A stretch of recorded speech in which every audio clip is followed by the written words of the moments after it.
Il y a beaucoup de choses en fait qui sont dites au niveau de la Kundalini, beaucoup aussi peut-être d'incompréhension par rapport à cette puissance, à cette force qui se loge au cœur de la matière, au cœur du corps.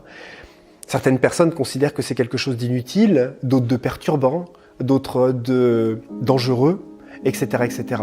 Certaines traditions considèrent que c'est quelque chose à laquelle il ne faut pas s'attacher, d'autres la rejettent, d'autres au contraire cherchent à la manifester. Certains utilisent même certains exercices physiologiques, avec des pratiques de balancer, des pratiques mantriques et autres, on va dire, pour pouvoir la déclencher, avec à la clé quelque part l'obtention, on va dire, de certains pouvoirs ou de certaines possibilités. La chose, c'est on se demande en définitive, quelle est cette force, quelle est cette lumière, cette énergie, d'où elle vient, et quel peut être, on va dire, le potentiel, ou du moins, quel est le but en fait qu'elle est capable de manifester.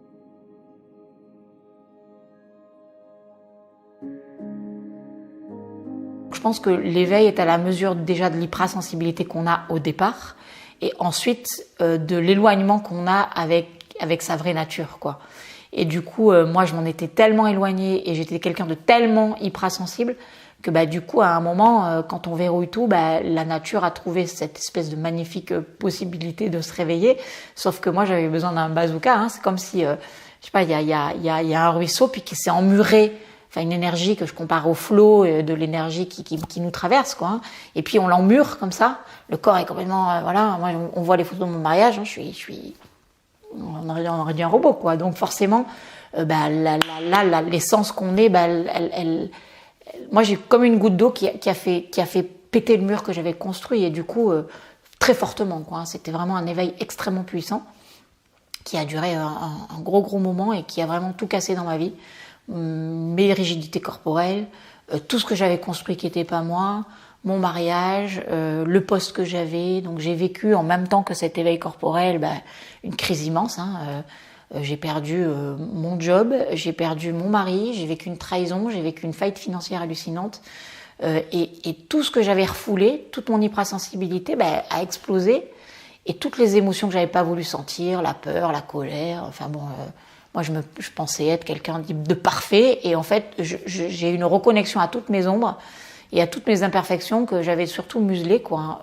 Et dans le bon sens, quelque part. Les imperfections, ça voulait dire, je suis en colère parce qu'on me demande de faire quelque chose qui n'était pas moi, et elle me donnait une bonne information sur mes limites que je ne sentais plus, les peurs, donc, tout ce qui normalement devrait être des bonnes informations pour savoir qui on est, moi, je les avais perdues, quoi. Donc, cet éveil-là m'a permis de me reconnecter à toutes mes sensations, je dirais, corporelles.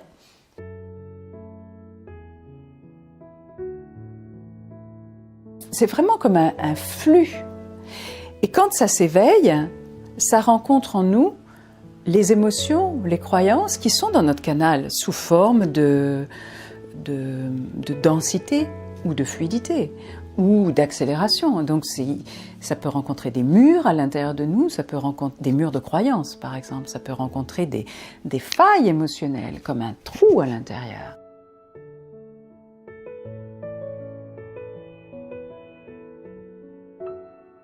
Ce qu'on appelle, on va dire, les montées de Kundalini sont, on va dire, ce robinet et cette énergie qui a tendance quelque part à se réveiller donc dans les aspects d'en bas et qui va commencer à canaliser quelque part, de bas en haut, on va dire, les différents centres et nourrir les différents centres énergétiques et commencer sur son chemin à déboucher les différents bouchons obstrués, on va dire, par des émotions perturbantes, à des blessures, à des choses, à des contractions qui se sont créées en fait dans notre corps énergétique, relativement en tout cas du corps astral inférieur. Alors ça s'est passé d'un seul coup en fait, et ce qui est assez curieux parce que j'ai comme un avant, un après en fait, éveil de Kundalini. En fait c'est comme une goutte d'eau de plus au niveau émotionnel, enfin une blessure qui était pour moi en fait la plus grosse blessure, qui était la trahison, et il y a eu une espèce de goutte d'eau, un événement qui a déclenché un espèce de processus corporel, une grosse émotion qui m'a en fait éveillé un espèce de mouvement corporel que je connaissais absolument pas, et qui a fait que tout a explosé dans mon corps d'un coup, quoi. Et c'était assez déstabilisant au début parce que j'ai cru que voilà, c'était juste une forte émotion. Sauf que j'ai commencé à avoir mon corps qui faisait des bonds, de la lumière, j'entendais des voix, enfin c'était quelque chose assez hallucinant, et j'étais complètement décontenancée parce que moi, hyper cartésienne, hyper rigide et tout. Et ça a été le démarrage de ce processus-là. Dès que je lâchais prise au niveau de ma tête le soir quand je m'endormais, mon corps faisait des trucs bizarres, quoi. Et c'est aussi concomitant avec la naissance de ma première fille, qui en fait est née 1 mois avant. Donc j'imagine que ça avait préparé le processus en fait d'une descente corporelle, je pense, parce que j'étais extrêmement mentale. Il faut savoir que moi je suis quelqu'un qui a un doctorat d'économie, voilà, toujours major de promotion, qui travaillait comme une dingue, voilà, gros poste et tout, donc vraiment bien dans la tête. Et la naissance de ma fille m'a fait descendre déjà dans le corps, et puis après une blessure m'a refait descendre plus profond, et là, pouf, il y a eu une explosion corporelle.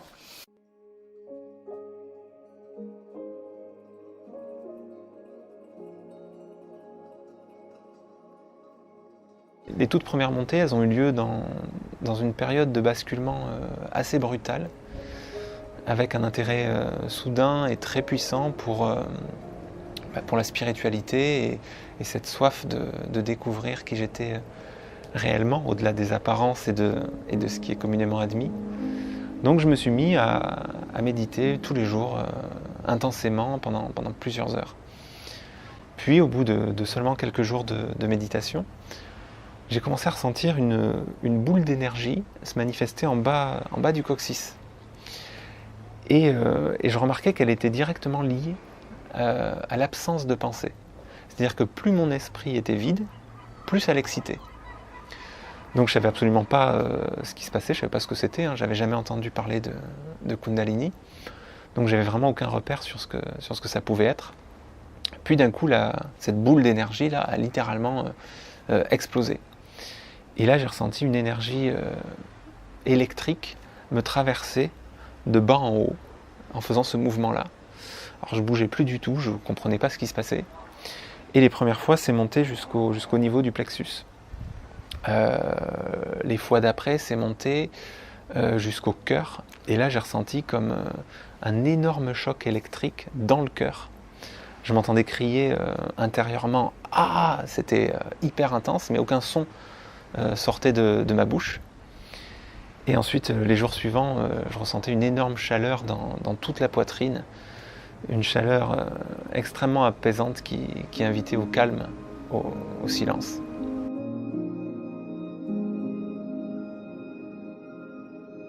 On a vraiment 3 espaces particuliers qui sont actifs. Un espace qui est endormi, qui se situe dans la partie tellurique, un autre espace qui est actif, qui se situe juste au-dessus de la tête, et un espace qui est vivant, qui prend le contrôle, qui est au niveau du cœur. Et chez tout le monde, en fait, ce processus n'est pas forcément activé. Chez tout le monde, on va dire, le processus est complètement différent. Certaines personnes ne vont pas du tout avoir ce processus qui va se débloquer d'une certaine façon, et d'autres personnes vont être beaucoup plus emmenées dans l'impersonnalité de l'être, alors que d'autres personnes ne vont pas toucher à ça et vont tout de suite être emmenées dans le monde des énergies.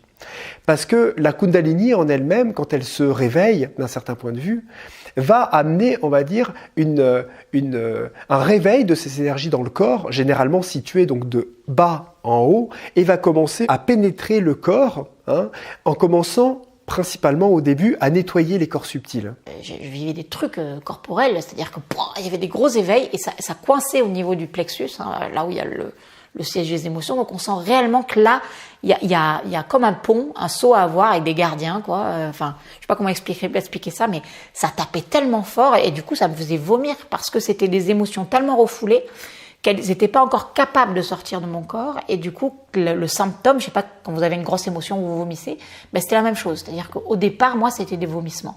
Après, ça a été de l'émotion. Et là, une série de trucs de fous.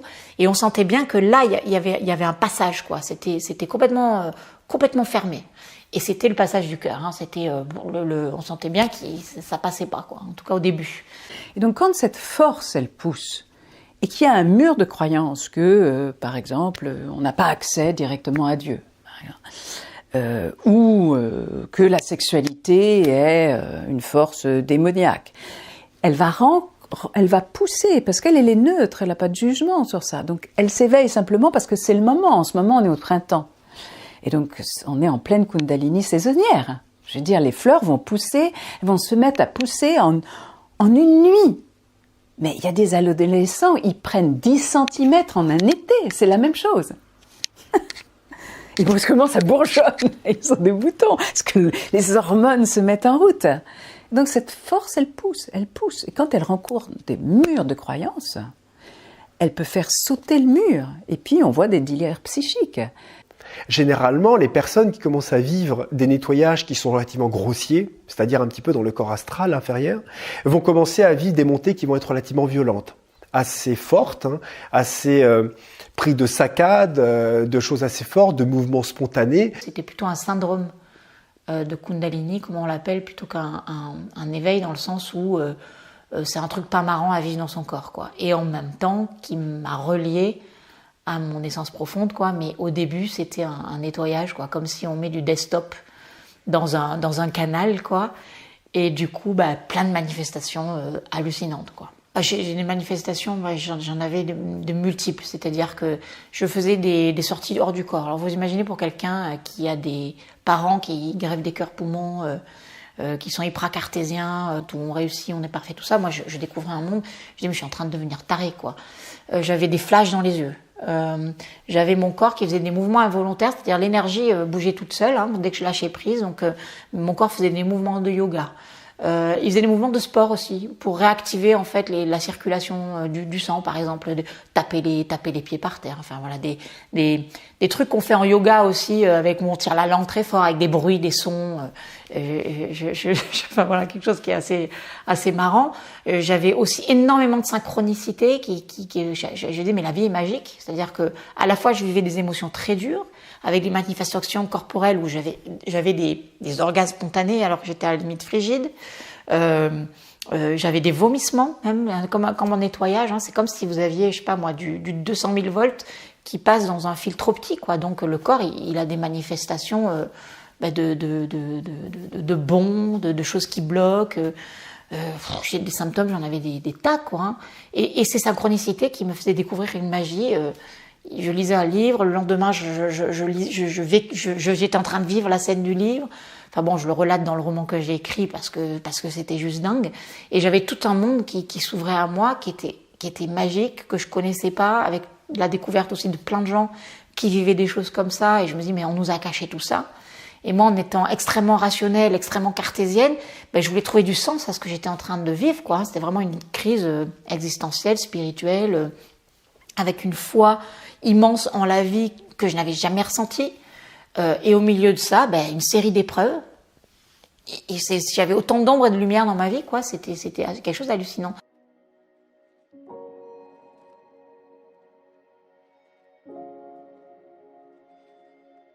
Et ensuite, les fois d'après, c'est monté jusqu'au troisième œil. Et alors là, ça n'a pas du tout fait ce à quoi je m'attendais. D'habitude, ça se manifestait en nettoyant de bas en haut. Et là, j'ai senti passer par la gorge et pouf, se dissoudre à l'intérieur de ma tête. Et j'ai commencé à avoir des battements au niveau du troisième œil et puis derrière la tête dans certains coins. Petit à petit, on va dire, cette énergie va se raffiner de plus en plus. Elle va doucement commencer à choisir des espaces de plus en plus éthérés, de plus en plus subtils, jusqu'à devenir une énergie qui va pouvoir commencer à agir dans des aspects profonds et amener des états de conscience relativement profonds. Il faut savoir que généralement, les montées de Kundalini, pour ceux qui la vivent de manière violente ou assez perturbante, ces montées-là se situent en fait dans les parties très grossières du corps. Quand on commence à avoir des montées de Kundalini qui sont relativement préparées, où cette énergie a déjà, un certain travail a été fait dans lequel le corps est déjà relativement nettoyé, l'énergie est suffisamment raffinée, on commence à vivre des montées de Kundalini qui se situent et qui montent principalement de manière plus forte dans le canal central, qu'on appelle le canal de Sushumna, qui, lui, va récolter et ne peut récolter, on va dire, que la sève élaborée d'un certain point de vue. Et cette énergie-là, quand elle est préparée, elle monte dans ce canal et a tendance à faire fondre l'individu et le relier quelque part un petit peu au cœur. Certains peuvent avoir la grâce d'avoir des éveils spontanés de la Kundalini, mais si tout n'est pas libéré à l'intérieur d'eux, les croyances, les émotions profondes, si le cœur n'est pas suffisamment ouvert, ça peut les consumer. À un moment donné, la chaleur s'est mise dans tout mon ventre. Et je sens que ça vient jusqu'à dans le dos, au niveau du sacrum. Et là, je vis une explosion, pour pas dire, je vous avoue, un tsunami de lumière, de chaleur, mais aussi émotionnelle. C'est-à-dire qu'en fait, quand le sacrum, j'ai senti que ça sortait du sacrum, qu'il y avait une chaleur et une explosion de lumière qui sortait du sacrum, Ça a, je crois, en 1 ou 2 secondes, monté jusqu'au-dessus de ma tête. Mais vraiment, je sentais que je passais des espèces de strates comme ça, mais très rapidement. Et là, je me suis effondrée, mais vraiment effondrée en pleurs. Tellement je sentais, il y avait un amour extrêmement pur, une sensation d'amour illimité. Et il y avait un mélange de lumière blanche, éclatante, presque électrique, que moi je ne connais pas en tant qu'être humain, que je n'ai pas trouvé là terrestrement, j'allais dire, et une couleur or aussi. Il y avait ce mélange blanc, électrique, mais vraiment électrisé, et or, qui faisait ce mélange-là, et qui est parti vraiment du sacrum jusque largement au-dessus de la tête, qui a fait comme un... Vous savez, comme une fontaine, voilà, une explosion comme ça, d'ouverture. J'ai pleuré non-stop comme un bébé pendant 2h30. J'ai cru que ça ne durait que quelques minutes. Quand j'ai regardé, ça a duré vraiment 2h30.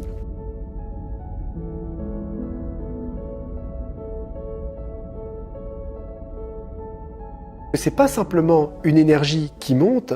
En fait, on a 2 kundalini. On a une kundalini de polarité, je dis bien polarité négative, c'est-à-dire magnétique, et on a une kundalini électrique, qui est, elle, positive en polarité et qui est active en permanence, tout le temps réveillée.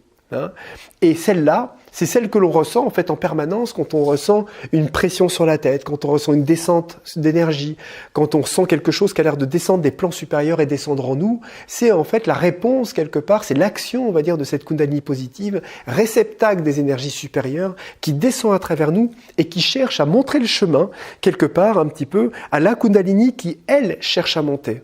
Et donc chez la plupart on va dire des personnes, on a généralement soit les personnes qui commencent simplement par recevoir de haut en bas, où l'énergie commence à préparer le terrain pour la Kundalini d'en bas, ou alors ceux pour lesquels c'est pas préparé, mais il y a l'énergie d'en bas qui commence d'abord à arriver de bas en haut et qui, elle, va préparer le terrain pour l'énergie d'en haut. Je vivais une sorte de mal-être, mais je ne savais pas ce que c'était.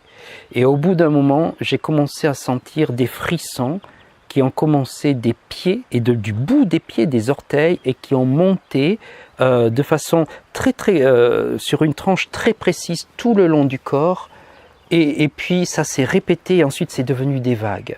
Et ces vagues qui ont monté m'ont traversé physiquement tout le corps, et quand ça arrivait au niveau du crâne, ici ça heurtait, et là ça faisait boum. Et là je percevais, ou j'entendais même une sorte de bruit, quand cette vague, elle heurtait le sommet de mon crâne.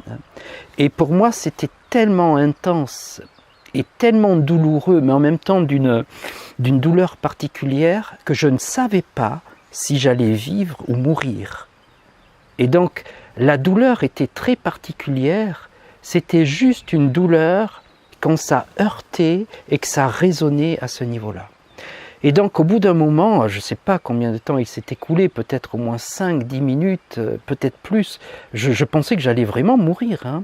Et donc, je me suis recroquevillé sur moi-même, en position fétale, sur le côté. Et là, au bout de quelques minutes, pouf, ça s'est estompé. Et là, je me suis dit, waouh! Et après, je me suis dit, mais bien sûr, évidemment, j'aurais dû y penser en premier. On avait appris dans notre maîtrise énergétique la position de régulation de l'énergie de la Kundalini, qui est la position fétale. Et là, quand je me suis aperçu de ça, je me suis dit, si c'est vraiment ça, eh bien, on va voir. Et je me suis rallongé. Et là, pour moi, j'aurais pas dû me rallonger, mais je me suis rallongé, et peut-être 1-2 minutes après, j'ai ressenti ces vagues monter. Et là, boum, ça a heurté à nouveau. Et là, je me suis remis en position fétale, mais ça continuait. Et là, ça continuait peut-être pendant des minutes qui ont été très longues pour moi. Et là, je ne savais pas si j'allais vivre. Et puis, au bout d'un moment, ça s'est estompé.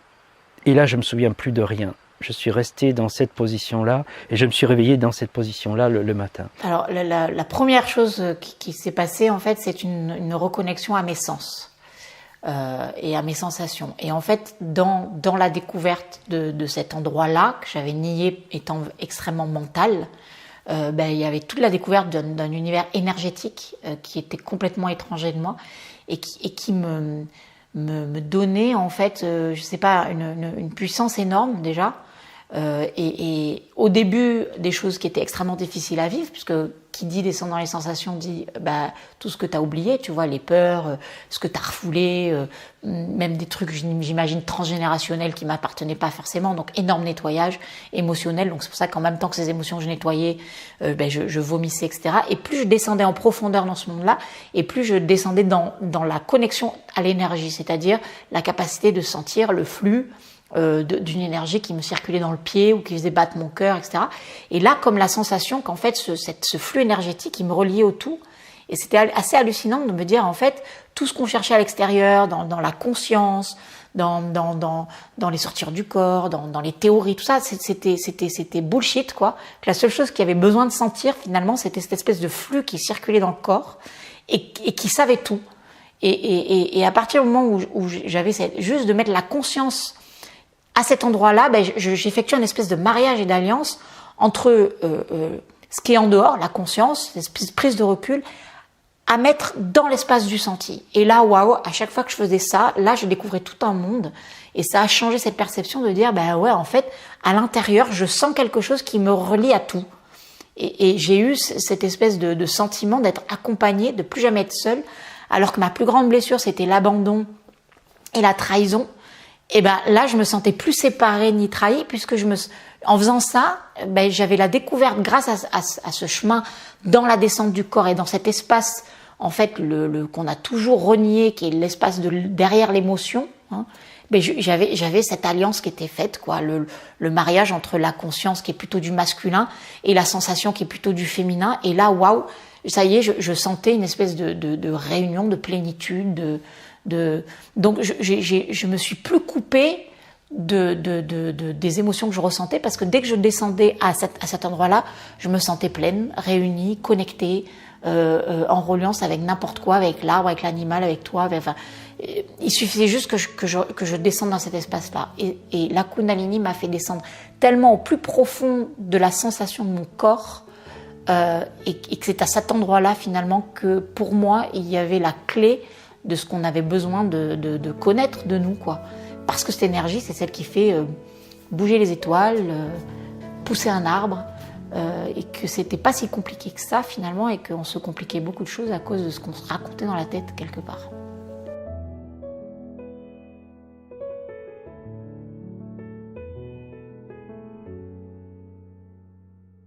Alors pour ma part, les montées de Kundalini, elles n'étaient pas orgasmiques pendant les montées. C'était même plutôt carrément violent. Mais les moments d'extase avaient lieu après, dans les heures ou les jours qui suivaient. Il m'arrivait même d'avoir des moments d'extase spontanés dans la journée. Je me souviens parce que c'était à l'époque où je vivais à Paris. Et à chaque fois, ces moments d'extase, ils avaient lieu dans le métro parisien. Alors je me retrouvais d'un coup entouré d'un amour incroyable. Et le fait que ce soit dans le métro parisien, c'était extrêmement symbolique. Je recevais vraiment un message très fort. Je me souviens d'ailleurs avoir entendu sous forme de voix intérieure « Où que tu sois, voilà qui tu es, voilà ce qui vibre en toi ». Mais le métro, c'est aussi une forme de Kundalini, tu vois, ce serpent qui est sous la terre, dans les entrailles de la terre, qu'on associe à plein de choses négatives, et les forces de nos entrailles, les forces des profondeurs. C'est extraordinaire. C'est un merveilleux endroit pour méditer, le métro, je trouve. Moi, je suis en scooter, je me balade en scooter, mais quand je vais quand pour une raison ou pour une autre, je prends le métro, c'est vraiment un endroit où je dis « Ok ». C'est vraiment de dire, ok, où j'en suis de mon amour de l'humanité, c'est-à-dire de reconnaître la flamme, de voir la beauté des êtres, de voir malgré qu'ils sont fatigués ou qu'ils sont pas certains dorment dans tous les sens du terme. Mais est-ce que je suis capable de voir leur flamme? Est-ce que je suis capable de reconnaître leur beauté? Est-ce que je suis capable d'avoir envie de les serrer contre moi, comme j'ai envie de serrer quelqu'un qui arrive à la maison, puis je dis « Oh, bonjour, tu vas bien », etc. Mais c'est vrai que c'est aussi les entrailles de Paris, c'est la Kundalini de Paris, le métro. avec des escaliers par moments qui montent vers le ciel. Et de pouvoir regarder ça comme une force à nettoyer de nos projections négatives. C'est intéressant de se rendre compte que si on peut très très vite scléroser le processus en rajoutant des énergies mentales ou émotionnelles. C'est-à-dire que s'il y a la moindre peur, il y a la moindre appréhension, la moindre tentative d'analyse de quoi que ce soit, automatiquement, le processus est sclérosé, parce qu'il demande en fait un calme, une neutralité, on va dire, des corps. Et en fait, et c'est là où on se rend compte que c'est une intelligence divine, dans le sens où si à un moment la peur est trop forte, si à un moment il y a la moindre chose qui ne supporte pas ça, il y a automatiquement une redescente du processus qui va se calmer et s'adapter quelque part à la capacité de réceptivité, on va dire, de la personne qui est en train de le vivre. Alors c'est un truc sur lequel on n'a aucune commande. C'est parce que c'est le mouvement de l'univers, quoi. C'est en dehors de toute volonté mentale. À partir du moment où on cherche à faire quelque chose, on n'est plus dans le flux de ce qui nous anime. Donc pour moi c'est pas quelque chose à atteindre. C'est quelque chose qui est là et qui se déclenche au moment où ça doit se déclencher, en dehors d'une volonté. Par contre, plus on est en pleine conscience, plus on est en lien avec notre émotion et derrière la sensation et l'énergie qui circule dans notre corps, et plus quelque part, on va atteindre cet éveil-là qui est juste en fait l'éveil du vivant à l'intérieur de nous.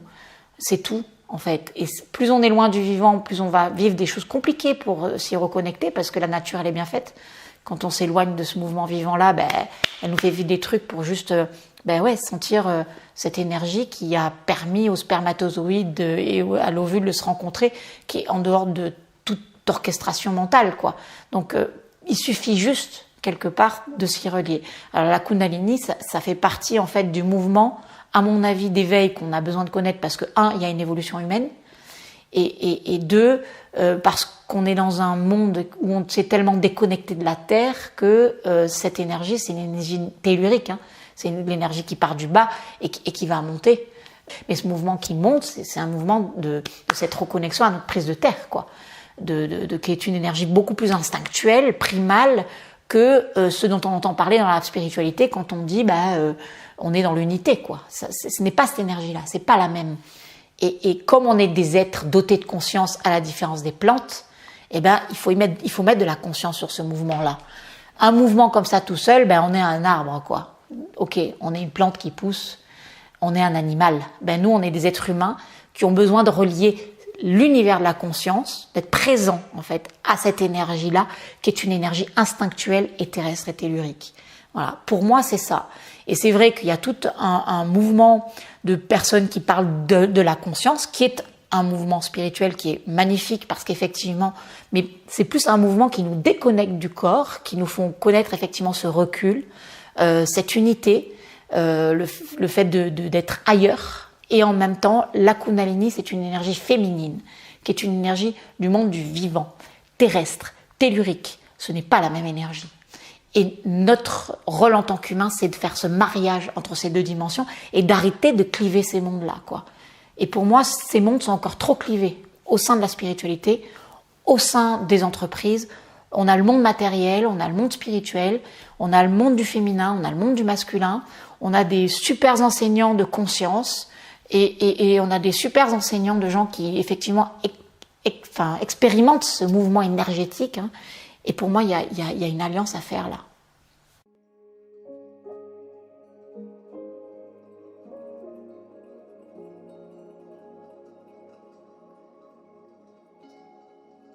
La Kundalini, à l'adolescence, elle se réveille, et souvent on l'associe à la sexualité. C'est bien plus vaste que la sexualité. C'est bien plus vaste qu'une force sexuelle. C'est une force universelle. Pour moi, la spiritualité, ça va être d'être en union avec la vie et l'univers. Et la sexualité, ça va être d'être en union avec la vie à travers l'autre. Mais on voit bien que la sexualité est au cœur de la spiritualité, et non pas séparée, et sûrement pas opposée. contrairement à ce qu'on a voulu nous faire croire dans certaines religions dualistes. Bon, le principe de la religion, c'est en effet de mettre il y a du bien, il y a du mal. Et donc les religions en général ont peut-être, allez savoir, pour garder une forme de pouvoir sur le commun des mortels, de considérer que les chakras du bas étaient, parce qu'ils avaient une fréquence plus basse, étaient plus bas en termes de valeur. Maintenant, on est assis sur notre force spirituelle.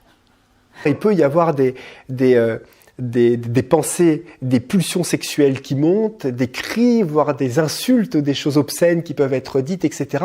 Parce qu'il y a un nettoyage, on va dire, qui vient. Il peut y avoir à ce moment-là même des pensées ou une libido, on va dire, relativement excessive, quand ces montées ont lieu ou choses comme ça. Parce qu'en fait, ce qui est intéressant de comprendre, c'est que la base même et la source même de l'énergie de chaque être sur cette planète, que ce soit végétal, animal ou humain, est l'énergie sexuelle.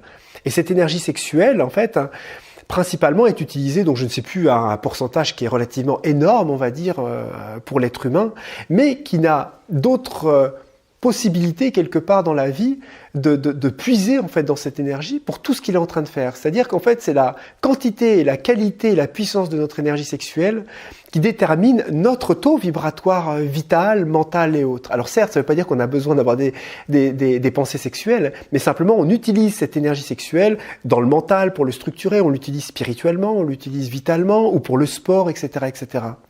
Et c'est pour ça que beaucoup de maîtres, on va dire tantriques et autres, disaient que déjà avoir une énergie sexuelle qui était puissante était très bon signe et était très bien, on va dire, sur un chemin spirituel parce que c'était déjà un très bon débit quelque part d'une énergie qui nourrissait, on va dire, quelque part le corps. Après, il faut savoir, comme un robinet a un certain débit, il faut savoir où est-ce qu'on le met et où est-ce qu'on distribue quelque part ces énergies.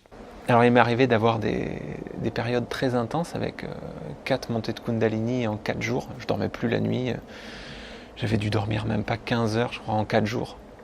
Comme en fait elle était stimulée par l'absence de pensée, elle se déclenchait toute seule au moment du passage dans le sommeil profond, au moment où le mental en fait se coupe complètement. Et pendant cette période, je me retrouvais parfois en pleine journée avec des envies sexuelles complètement démesurées, c'était un peu n'importe quoi. Alors, je me souviens d'une fois où juste avant qu'elle se déclenche, j'ai eu la sensation la plus orgasmique de toute ma vie. Ça a duré juste 1 à 2 secondes, mais alors je peux vous assurer que c'est les 2 secondes dont je me souviendrai mais toute ma vie, quoi. J'ai ressenti comme une goutte brûlante, comme de la lave descendre à cet endroit-là, juste à ce niveau-là. C'est comme si j'avais été marqué au fer brûlant par une forme de grâce, je sais pas, mais la sensation était vraiment au-delà de tous les plaisirs que j'ai pu connaître dans ma vie. Je me souviens même avoir eu les yeux qui convulsaient tellement l'extase était forte. Et la Kundalini s'est lancée dans les minutes qui ont suivi. Là, peu de temps après, on commençait à suivre de ce fait des états dans lesquels je commençais à vivre des orgasmes, on va dire, en méditation, avec des parties qui étaient extrêmement puissantes, dans le sens où je commençais à ne plus du tout maîtriser en fait mes méditations. Ça se qualifiait un petit peu par des petits balancés, des parties où j'avais l'impression que le sol vibrait, comme si d'un seul coup il y allait avoir un début de tremblement de terre, on va dire, là où j'étais, où je me disais mais qu'est-ce qui se passe, où je sentais toute la maison, ou tout le lieu qui commençait à vibrer, comme s'il y avait un cratère qui allait commencer à se déclencher. Des perceptions aussi un petit peu dans lequel il y avait d'un seul coup une sorte d'excitation, on va dire, sexuelle, corporelle qui commençait à se faire, on va dire, même en méditation, alors que c'était pas du tout l'objet, on va dire, des pensées qui étaient mises. Ensuite, avec des qualités, on va dire, de fluide, on va dire, de chaleur, qui ont l'air de pénétrer, au contraire de frais, etc., etc. Avec des balancés qui pouvaient en fait amener presque des sons ou des oreilles qui se bouchaient, avec des sons très particuliers, très aigus, où j'ai l'impression que les tympans allaient exploser. Voilà, enfin ça c'est toute quantité de signes, en fait un petit peu les prémices par rapport à ça. Ça, quand on commence à avoir ça, généralement c'est vraiment quand on commence à avoir les premières coquilles quelque part un peu qui commencent à se casser. Simplement avec le temps, après c'est compliqué pour moi d'expliquer parce qu'il y a eu tellement d'expériences avec les années où il y a eu des montées de Kundalini qui étaient tellement intolérables, impossibles à digérer dans le corps que le plaisir était tellement tel que je n'arrivais même pas à savoir si j'étais en train de me faire torturer intérieurement, c'est-à-dire que c'était une torture parce que la souffrance était voilà. Si je disais que c'était de la souffrance, ça devenait une souffrance qui était intolérable parce que ma conscience n'était pas capable de le conscientiser. Et quand je comprenais ou je touchais à un minimum de plaisir, ça devenait un plaisir intolérable. J'arrivais pas à savoir parce que mon corps était pas habitué en fait, mon conditionnement au plaisir et aux notions du plaisir même physique.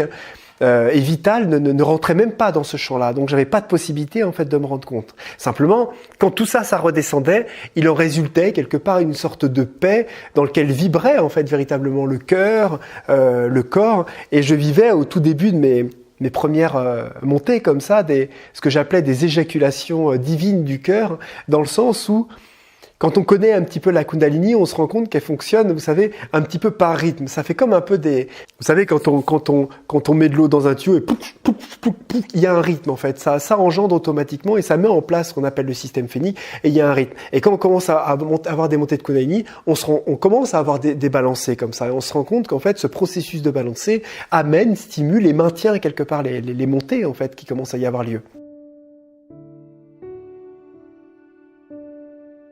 Et cette énergie, comme elle se balade, eh bien, elle peut aller explorer toute notre dimension dans tout notre canal.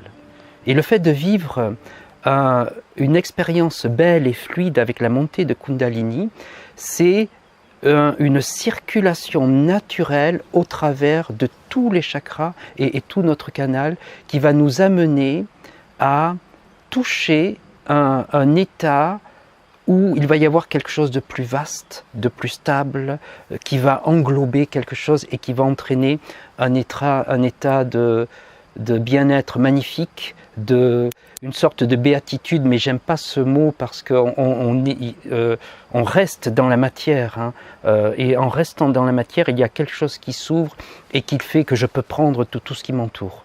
Donc ça, c'est la belle expérience de l'énergie kundalinique. Et puis, il y a d'autres expériences qui sont moins agréables et qui peuvent faire que la personne arrive en hôpital psychiatrique. Pourquoi ? Parce qu'elle va toucher des états tels qu'il va y avoir rupture de la matière. Je crois que pour l'instant, je ne connais pas de mots concrets pour définir cet amour-là. Alors j'ai un peu l'émotion, excusez-moi, mais je suis en train de réaliser qu'on a tous ça en nous, donc ça m'émeut. Ça a été aussi, il faut que je vous le dise, traumatisant, parce que j'ai vécu ça seule, un matin dans mon lit, que je n'ai pas su ce que j'ai vécu pendant 2 ans. À l'époque, j'avais mon cabinet marchait bien, enfin j'avais ma vie, mes amis, mon sport, etc. Et donc, c'est quelque chose que j'ai vécu d'une manière très seule.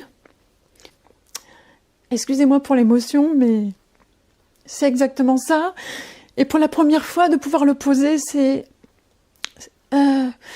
je pense à moi et à tous ceux qui l'ont vécu. Je pense aussi à toutes les familles qui ne savent pas ce que c'est. Il faut savoir qu'émotionnellement et physiquement, cette explosion d'amour, le corps physique qui est en 3D, très souvent n'est pas prêt à recevoir cette pulsion et à cette rapidité-là. C'est une accélération, en tous les cas, que moi, consciemment, je n'avais pas demandé, je ne savais même pas ce que c'était. Voilà, donc c'est un non-hasard de la vie qui a fait que j'ai su ce que j'ai vécu que 2 ans après. Je suis restée 2 ans sans pouvoir en parler, à le dire qui que ce soit. Vous imaginez bien que j'ai essayé d'en parler à des médecins, à des gens, voilà, des thérapeutes. Alors on va dire pour les plus bienveillants, à la rigueur je vous écoute et il y a un petit sourire de c'est ça, écoutez on verra plus tard et au revoir. Voire jusqu'à un rejet, voire jusqu'à un jugement. Et là c'est encore, je vous le dis, plus dangereux. Parce que là, c'est comme quelqu'un qui a vécu tout traumatisme, ça rajoute encore plus une couche. Ce par quoi j'ai été traversée, je l'ai été traversée parce que je ne savais pas que je l'avais déjà en moi.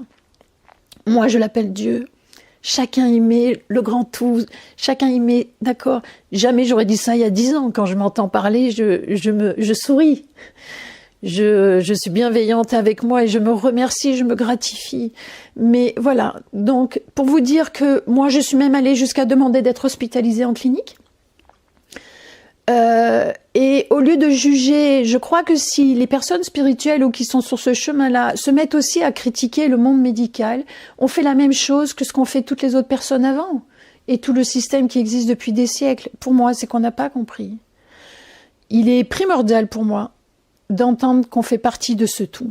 Et que donc, on n'y arrivera que si on a aussi les médecins, les psychiatres, les thérapeutes, les enfants. On est ce grand tout terrestrement.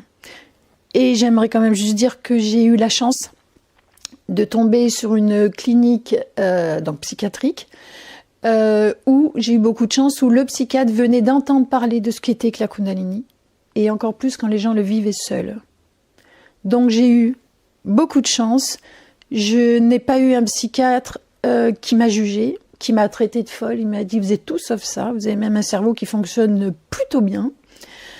Accepter aussi les dons qui vont avec, entre autres la clairvoyance, la clairaudience, ça a été des mois de travail. Il y a beaucoup d'adolescents qui sont en HP qui auraient besoin en fait d'un accompagnement chamanique et spirituel.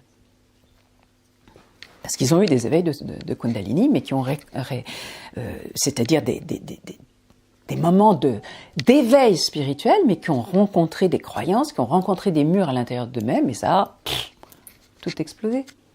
La façon avec laquelle on gère ça aujourd'hui dans la plupart des hôpitaux psychiatriques, on emmène la personne, puis on lui donne une dose médicamenteuse assez importante et imposante pendant 3 semaines, le process s'éteint, la personne revient dans la matière, et là ensuite elle est groggy, elle ne sait pas trop ce qui s'est passé, et en fait elle n'a pas intégré cette crise qui est une crise d'évolution spirituelle. Les montées de Kundalini sont des crises d'évolution spirituelle et on manque d'organismes et de structures qui accompagnent cela. Et c'est là où c'est hallucinant, parce que quand on vit ce type de crise-là, on a tous tout un univers archétypal qui s'éveille. Alors je l'appelle comme ça pour éviter de parler de Jésus, de choses comme ça. C'est-à-dire que pour moi, c'est juste une énergie qui a besoin d'arriver à soi pour nous guérir.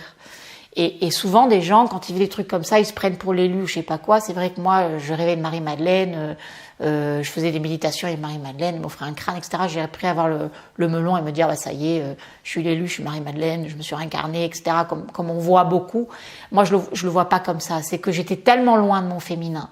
J'étais tellement loin de l'espace de sensation, j'étais tellement loin de ma sexualité, j'étais tellement loin de mon corps, de mon cœur, de mon premier, deuxième, troisième chakra et du 4e, quelque part, qui est vraiment la dimension du bas, qui est beaucoup plus féminine, que Marie-Madeleine est venue juste pour reconnecter une énergie et un enseignement que j'avais besoin de recevoir. Donc elle m'a enseigné cette descente vers le corps, et c'était juste un archétype qui est venu compléter, puisque tout dans l'univers fonctionne par polarité, témoin, il y a le plus qui arrive. Donc, il te manque du féminin, je t'en amène dans ta vie. Et moi, c'était comme ça que ça s'invitait, en fait. Et ça s'invitait par, effectivement, ces archétypes. Donc, Merlin l'Enchanteur pour me connecter à cette dimension spirituelle que j'avais perdue.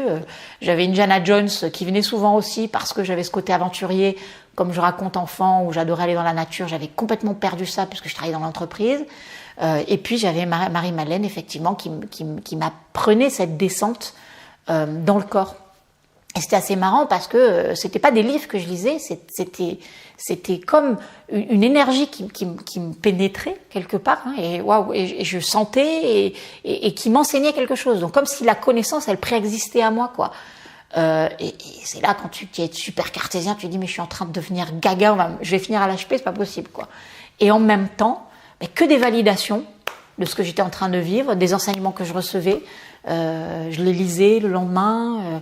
Les rêves que je faisais me conduisaient sur des lieux, je disais je sais pas où je vais, puis poum, il y avait marqué Marie-Madeleine sur l'église, ah tiens, bizarre, voilà, que des trucs comme ça. Et attention de pas se prendre pour l'élu à ce moment-là. Je pense que c'est plus on est malade, plus on a ce type d'énergie qui arrive. Je le vois plus comme ça, moi. Tu vois, si t'es sain, t'as pas besoin de ça, quoi. Cet enseignement-là, c'est là où il faut être authentique. Et il faut voir à quel point ce type de choses, quand on reçoit le Christ, c'est juste une complémentarité de quelque chose qu'on a besoin de recevoir, quoi. C'est pas waouh, ça y est, j'ai réussi, je suis Jésus, je suis Marie, Madeleine, je sais pas quoi, non, rien à voir. Voilà. Après peut-être qu'on pourra enseigner par rapport à ça, mais il faut rester humble, quoi. Il faut rester si je fais ce métier-là, c'est que j'ai aussi besoin de guérir des parts en moi, c'est que j'étais tellement loin de moi que et c'est ça d'ailleurs qui fait les meilleurs enseignants, c'est aller on enseigne là où on est mauvais parce que on a fait tout ce cheminement pour reconquérir quelque chose qu'on avait perdu. Si j'étais née femme complètement, que j'avais cette essence féminine, je ne saurais pas en parler. Si je sais très bien enseigner le féminin aujourd'hui, c'est que je ne l'étais absolument pas et que j'ai vécu toute une série d'épreuves pour m'y reconnecter. Et du coup, je sais décortiquer le processus. Voilà, pour moi, c'est important de souligner ça, quoi. L'idée, c'est vraiment la conscience incarnée, elle n'est pas ailleurs que au plus profond de l'espace de la sensation. Et c'est aussi le symbole de la connaissance, mais de la connaissance organique. C'est pas une connaissance mentale, c'est pas une connaissance, c'est une connaissance expérimentée. Et Marie-Madeleine représente ça dans le sens où elle a passé les 7 démons, hein, quelque part, c'est les 7 sauts de chaque chakra, et elle a transformé chacun des vices en vertu. Mais elle a vécu le vice. Et elle a expérimenté ce que c'est le vice, et du coup, elle l'a transmuté en vertu. Et donc, l'expérimentation féminine se fait jusque dans la chair même. C'est pas la même, c'est pas la même transmission qu'un savoir, je dirais spirituel dans le sens conscience. C'est pas du tout le même chemin. C'est un chemin d'expérience, un chemin de transmutation de l'ombre en lumière. C'est un chemin alchimique, c'est un chemin c'est l'alchimie, quoi, hein. C'est d'abord tu vois ce que c'est le plomb, et ensuite tu transmutes ça en or. C'est pas un truc que tu reçois comme ça, c'est un truc que tu expérimentes. C'est vraiment organique, hein, comme process.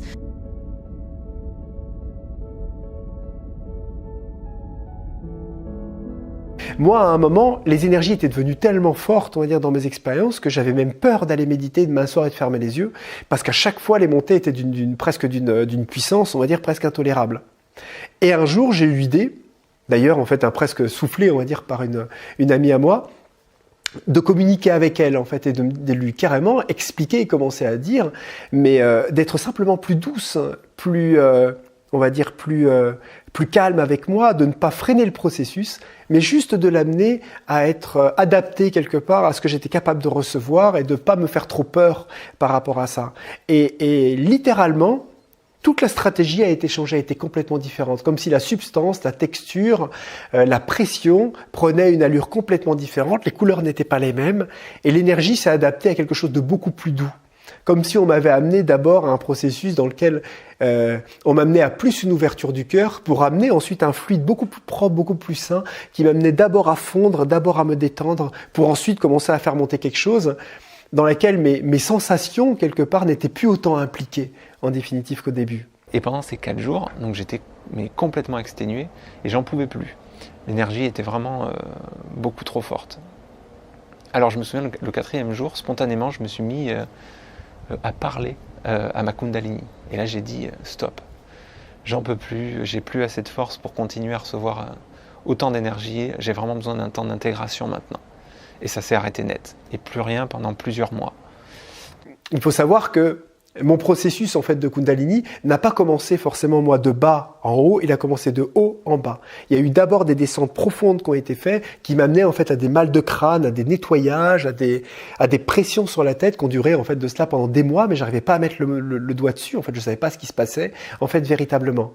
Simplement, l'énergie était juste en train de commencer à préparer le terrain pour, on va dire, autre chose. Donc aujourd'hui, ma perception est complètement différente parce que ça a acquis, on va dire, une qualité, en tout cas vibratoire, qui fait que je ne la sens que très peu, en définitive, puisque maintenant, je n'ai même plus notion de où ça vient, d'où ça descend, d'où c'est, parce qu'il y a quelque chose qui est devenu spatialement indéfinissable au niveau de ce que ça amène. Simplement, aujourd'hui, j'en définis beaucoup plus le centre, on va dire, qui est au niveau du cœur, et je sens en fait cette source. On va dire peut-être que les espaces sont suffisamment aujourd'hui ouverts pour que quelque chose puisse passer du cœur, on va dire, de ce centre-là, et commencer à diffuser, on va dire, beaucoup plus facilement, on va dire, la substance, en tout cas, qui sont à se manifester dans mon corps.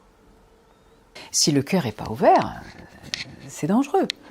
Il faut fluidifier l'énergie de vie, oui, bien sûr, il faut la fluidifier, mais éveiller la Kundalini, c'est pas impossible d'éveiller la Kundalini avec force respiration, avec force mouvement, avec force, et suivant le charisme de la personne, c'est fort possible, mais c'est extrêmement dangereux. Si le travail n'est pas fait de développement personnel, tout simplement, mais aussi d'un développement spirituel d'ouverture du cœur, on joue avec le feu. C'est notre ouverture du cœur qui reste proportionnelle à la qualité, on va dire quelque part, et à l'intensité de nos montées de Kundalini. Parce qu'en fait, c'est le cœur lui-même, quand je parle de ces 3 endroits, qui lui-même en fait dirige, et c'est son aspiration au divin qui appelle en fait cette énergie à monter. C'est comme un appel manifesté, on va dire, du divin dans le corps et dans la matière. L'élévation du taux vibratoire trop rapide, en tout cas dans mon expérience, dans ce que j'ai pu vivre, ou les événements où j'ai pu être témoin, en fait c'est le taux vibratoire qui était élevé trop rapidement.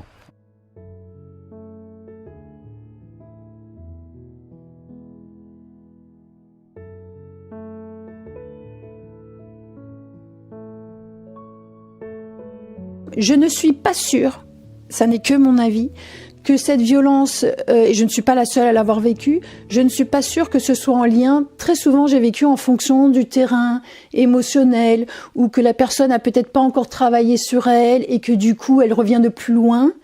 Moi, aujourd'hui, honnêtement, je n'ai pas ce ressenti-là. Moi, avant d'ouvrir mon cabinet, j'ai travaillé pas mal d'années encore avant.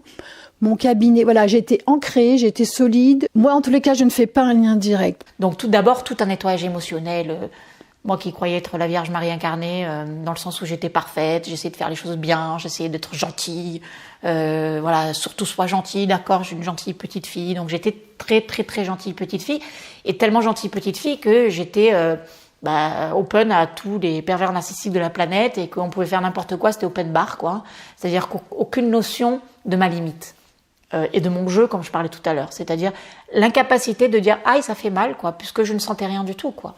Et là, quand ça commence à venir là, c'était plus la gentillesse que j'ai commencé à sentir, c'est-à-dire que j'ai pu être en lien avec une haine. Mais j'ai dit, mais en fait, j'ai expérimenté l'inverse de l'amour, c'est-à-dire que j'avais envie de meurtre, quoi. Donc pour quelqu'un qui était la gentille petite fille, de pouvoir reconnecter cette émotion-là. Et en même temps, je comprends à quel point l'enseignement de Marie-Madeleine est important. C'est-à-dire que tu ne peux pas connaître une notion si tu n'as pas vécu l'inverse. Tu peux pas enseigner l'amour si tu sais pas ce que c'est que de vivre la haine et être capable de transmuter cette haine en pardon, quoi.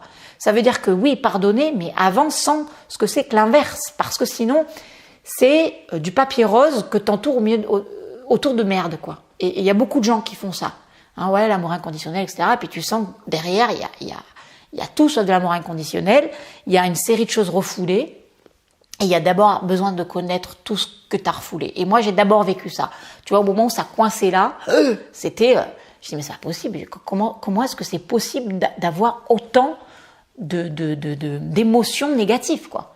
Et en même temps, ça m'a reconnecté à ce que j'avais besoin d'entendre, ce que j'avais besoin de dire, toutes ces colères-là. C'était une négation de mes valeurs, de ce qui était important pour moi, de tout ce qu'on m'avait imposé, et dans l'incapacité de dire, mais moi je suis pas ça, moi je veux pas ça.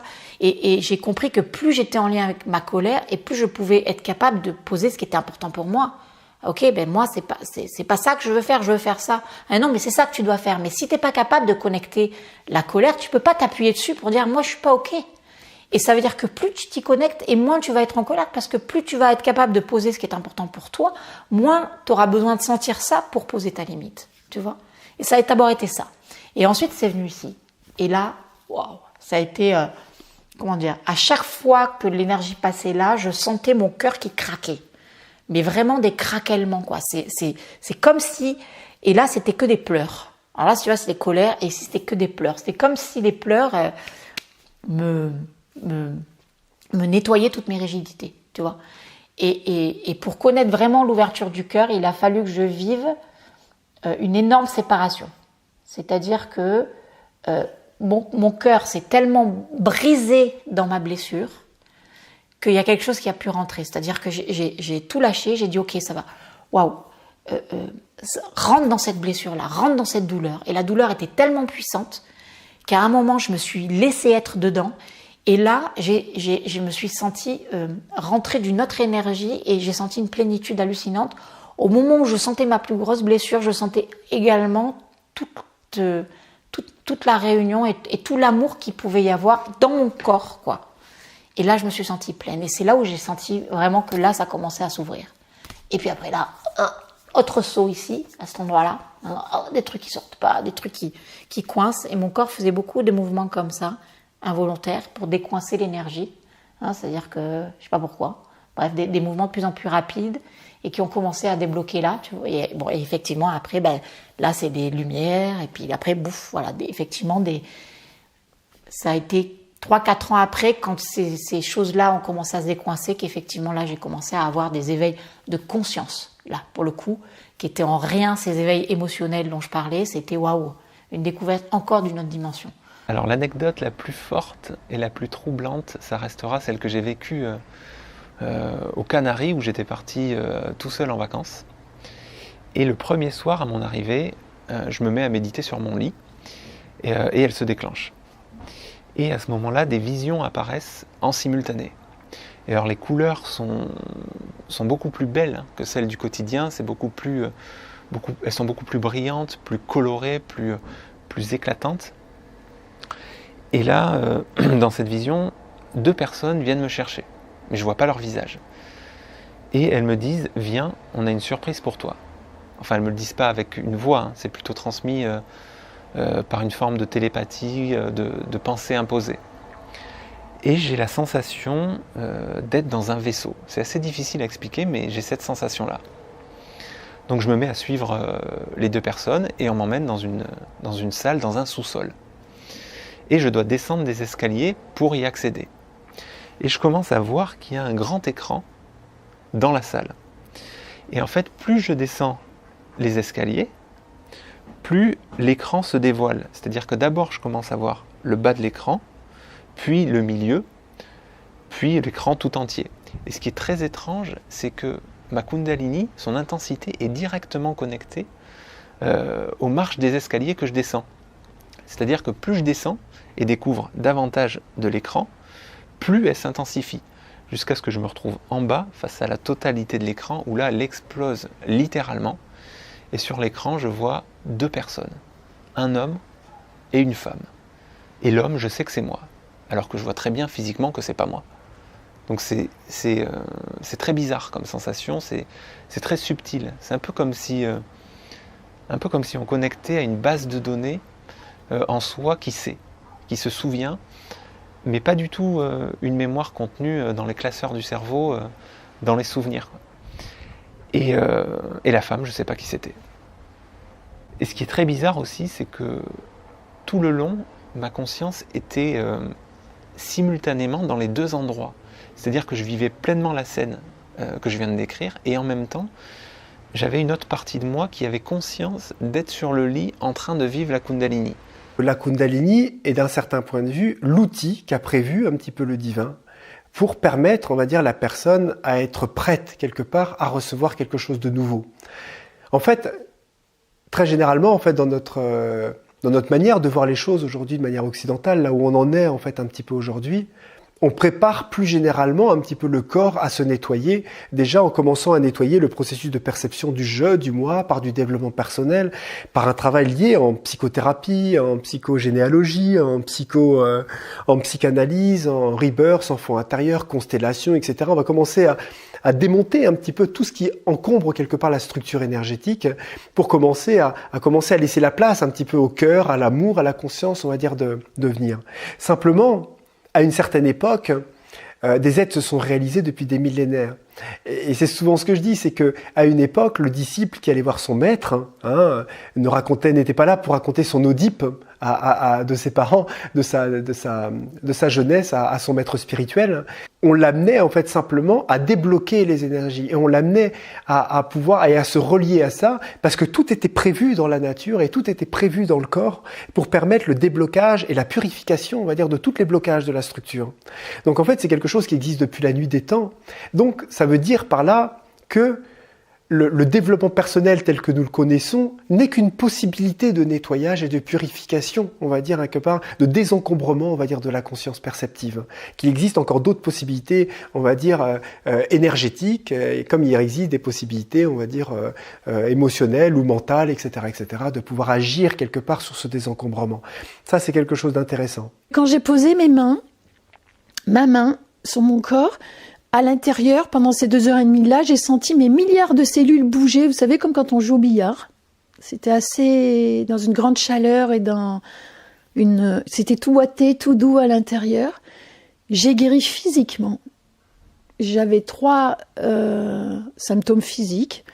Ils ont disparu. Je m'en suis rendu compte qu'après, au bout de 2h30, je n'avais plus rien. Moi qui suis, et pour les gens qui me connaissent, qui suis assez concrète, terrestre, pragmatique, et qui était toujours intéressée par la biologie, comment fonctionne le corps, j'ai été extrêmement émue et j'ai fait des recherches. Ça fait 4 ans maintenant depuis que je l'ai vécu. J'ai fait des recherches et je me suis dit, mais est-ce qu'on se rend compte que dans notre cellule biologique, dans notre essence, la première cellule embryonnaire qui fait que ce que l'on est aujourd'hui, mais qui commence par la cellule embryonnaire, a déjà cette information divine à l'intérieur. Je ne sais pas si moi je commence à me rendre compte sérieusement, et j'ose le dire parce que je pense que non seulement c'est ce qui m'a sauvé la vie, mais que je pense que c'est ce que je vais avoir besoin de partager avec des scientifiques s'ils le veulent bien. Mais la cellule biologique a cette information-là. Elle est capable, selon un taux vibratoire assez élevé, je vous le reconnais, mais elle a cette information et du coup elle la transmet à toutes les milliards d'autres cellules, mais qui l'ont aussi. Et ça réveille tout ça. Est-ce que vous vous rendez compte de ce que ça nous offre individuellement ? Au-delà, bien sûr, de ce qui existe déjà, de la médecine généraliste, allopathique, les médecines parallèles, etc. Ça, pour moi, c'est un message. C'est plus qu'un message. Et je suis un peu émue. Pour le coup, j'ai vécu dans mon corps le spirituel et le terrestre et la guérison biologique. Je ne sais pas comment je peux... C'est énorme. C'est énorme.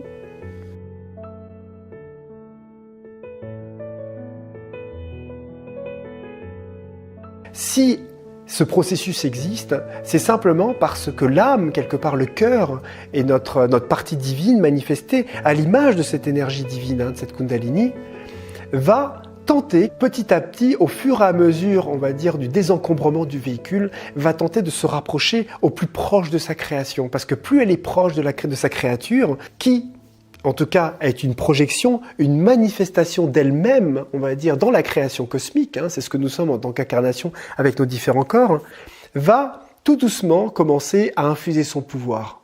Et son pouvoir n'est pas les qualités de la Kundalini, son énergie, etc. Non, non. Les pouvoirs sont des forces, des émanations qui viennent de notre propre cœur, qui sont uniques en fonction de ce que nous sommes en tant qu'être divin, qui vont commencer à pouvoir commencer à s'infuser dans le corps et à manifester quelque part des possibilités qu'on peut appeler aujourd'hui divines, qui vont être des qualités que l'on ne connaît pas encore ou qu'on connaît simplement à un petit pourcentage, comme la bonté, la générosité, la gratitude, l'ouverture, etc., etc., mais qui ne sont en fait qu'une toute petite partie de quelque chose de bien plus profond qui cherche à se manifester à travers nous. Simplement, pour que cela puisse se manifester, il faut que le processus d'identification qui est l'ego ne soit pas le virus qui va quelque part accaparer ces énergies-là, etc. Parce que automatiquement, ça va corrompre totalement tout le système. Donc il va falloir qu'il y ait une suffisante épuration, même jusqu'à la structure du corps mental, qui est ce processus un petit peu égotique quelque part, qui soit littéralement et suffisamment dénué d'intérêt pour les phénomènes qu'il traverse, pour que ce processus puisse suivre son cours et que cette rivière, quelque part d'amour, puisse coloniser et simplement faire le travail qu'elle a besoin de faire. C'est comme si le fait de se sentir je, de se sentir moi et de sentir que nous avons une destinée, on va dire, personnelle, est quelque part une sorte d'enfantillage un petit peu permis, on va dire, un petit peu dans cette époque de transition que nous sommes dans notre évolution, pour juste ensuite nous permettre de réaliser que ça se joue pas du tout à ce niveau-là et que la véritable maturité intérieure n'est pas juste un don de soi-même et de se laisser porter, c'est une annihilation quelque part de tous les processus intérieurs, on va dire, de possession, de croyance en un être séparé, qui va commencer à permettre, on va dire, au vrai je et au grand moi, avec un grand M, qui aime d'ailleurs avec un grand moi, parce que le grand moi, c'est le divin, c'est cette conscience indivisible qui, tranquillement, par un processus un petit peu illusoire de multiplicité des créatures, va amener, on va dire, cette énergie à descendre et à prendre possession, littéralement, de sa création. Parce qu'en définitive, quand on commence à réaliser, on va dire, certains espaces de conscience beaucoup plus profonds, on se rend compte que la notion même de je, de moi et d'individualité n'existe pas. Que nous sommes le divin qui vit pour le divin, à travers le divin et par le divin. Donc en fait, ce qui agit, ce qui fait, ce qui est présent à travers nous, ce qui est source de tout pouvoir, de toute synchronicité, est quelque chose qui agit à travers nous-mêmes et que nous sommes qu'une projection manifestée de quelque chose qui n'est que l'outil, on va dire, d'une création et avec une intention qui nous dépasse complètement.